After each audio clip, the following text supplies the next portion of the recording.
Hi guys, this is विधि और आज मैं इस वीडियो में आपसे बात करने वाली हूँ बिटकॉइंस के बारे में।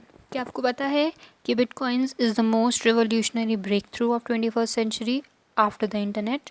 तो 21st सेंचुरी में इंटरनेट के बाद कोई शार्प चेंज आया है तो वो बिटकॉइंस है। तो बेसिकली क्वेश्चन ये आता है कि बिटकॉइंस का मतलब क्या होता है, क्या बिटकॉइंस का एग्जैक्ट मीनिंग है, जिसके बारे में आज मैं आपसे इस वीडियो में बात करने वाली हूँ। So keep watching this video and let's get started.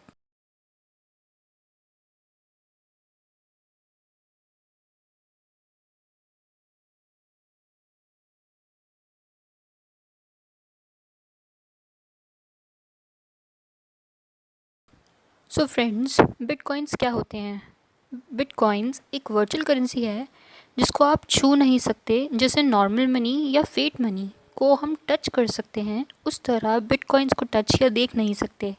Bitcoins invent किसने की थी? इसका आंसर किसी को नहीं पता।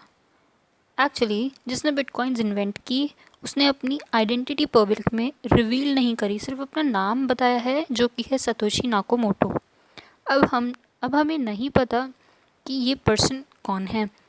फ्रेंड्स, बिटकॉइंस एक तरीके की क्रिप्टो करेंसी होती है। मैंने कहा एक तरीके की क्रिप्टो करेंसी, मतलब और भी तरीके की क्रिप्टो करेंसी हैं अपार्ट फ्रॉम बिटकॉइंस, जिसके बारे में इसी वीडियो में आज हम बात करेंगे।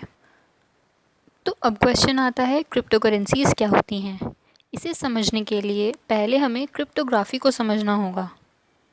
तो क्रिप्टोग्राफी इज़ अ प्रोसेस जिससे सिंपल टेक्स्ट को एक ऐसे फॉर्मेट में कन्वर्ट किया जाता है जिसे हर कोई रीड या समझ नहीं सकता। सिर्फ सेंडर और रिसीवर को ही पता होता है कि उस टेक्स्ट में क्या है।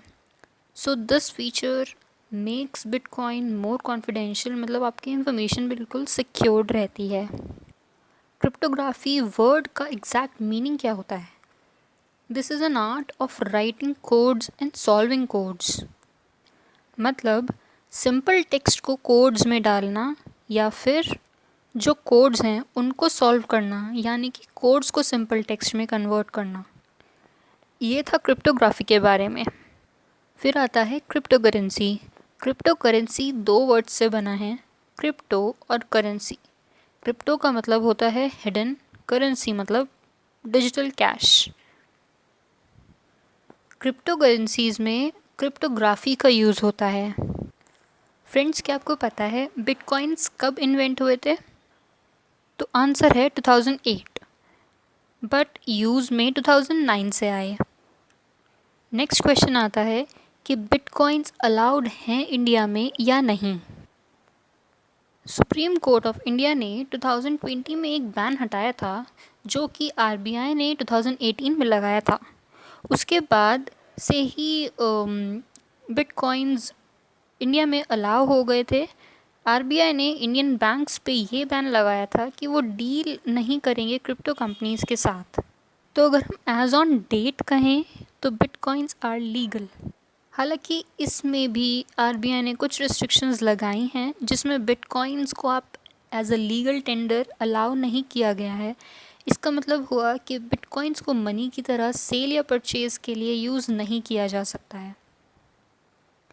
नेक्स्ट टॉपिक है ब्लॉकचेन।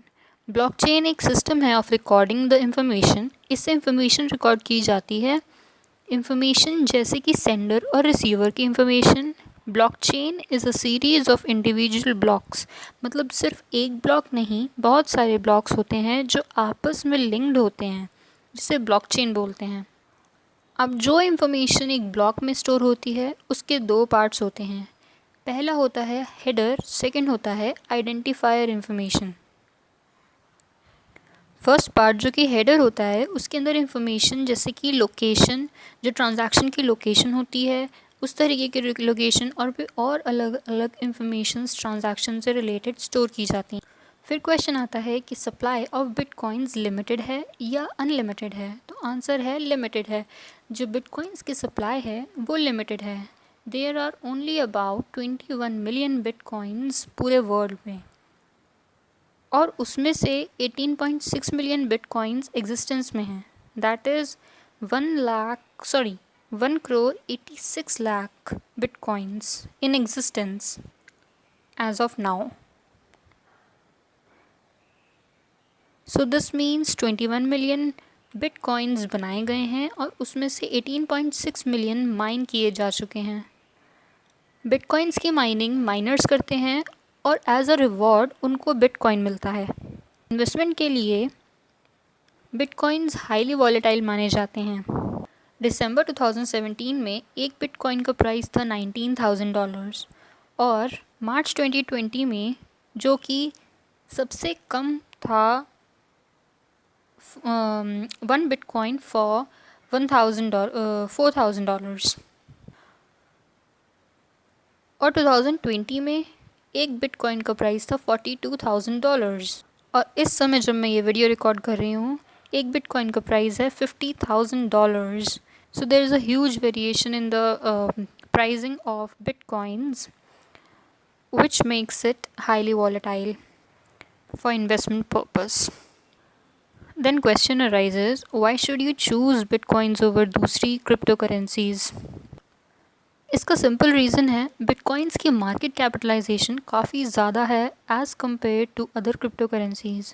बिटकॉइंस का मार्केट शेयर 68% है विच इज़ कंपैरेटिवली सेफ़ माना जाता है as compare to other crypto currencies. अगर हम बात करें लाइट कॉइन्स की मार्केट कैपिटलाइजेशन के बारे में जो है सिर्फ 1%, बाकी सभी क्रिप्टो करेंसीज में जैसे bitcoin cash, litecoin, Ripple, Stellar सभी की मार्केट कैपिटलाइजेशन बिटकॉइन से कम है।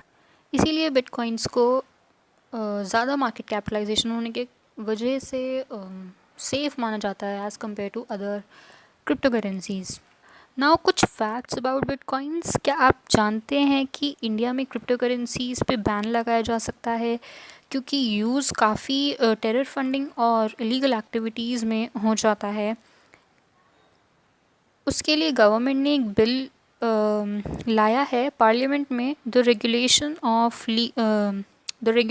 Of official digital currency bill 2021, जो कि लोकसभा और राज्यसभा से पास होने के बाद प्रेसिडेंशियल असेंट मिलने के बाद एक्ट बन जाएगा और फिर इंडिया में बिटकॉइंस शायद अलाउड ना हो। क्या आपको पता है फेसबुक की भी अपनी एक क्रिप्टो करेंसी है जिसका नाम है लिब्रा और वर्ल्ड में सबसे पहला बिटकॉइन ट्रांजैक्शन हुई थी पिज़्ज़ा को ख़रीदने के लिए। और एलन मस्क की कंपनी टेस्ला ने रिसेंटली बिटकॉइंस में इन्वेस्टमेंट की है ऑफ अबाउट $1.5 बिलियन एंड उनका प्लान है कि क्रिप्टो करेंसीज़ को as a mode of payment भी शायद वो फ्यूचर में एक्सेप्ट करेंगे। तो गाइस आज की वीडियो में बस इतना ही। अगर आपको ये वीडियो यूज़फुल लगी हो तो लाइक कर देना और चैनल को सब्सक्राइब भी कर देना। बाय।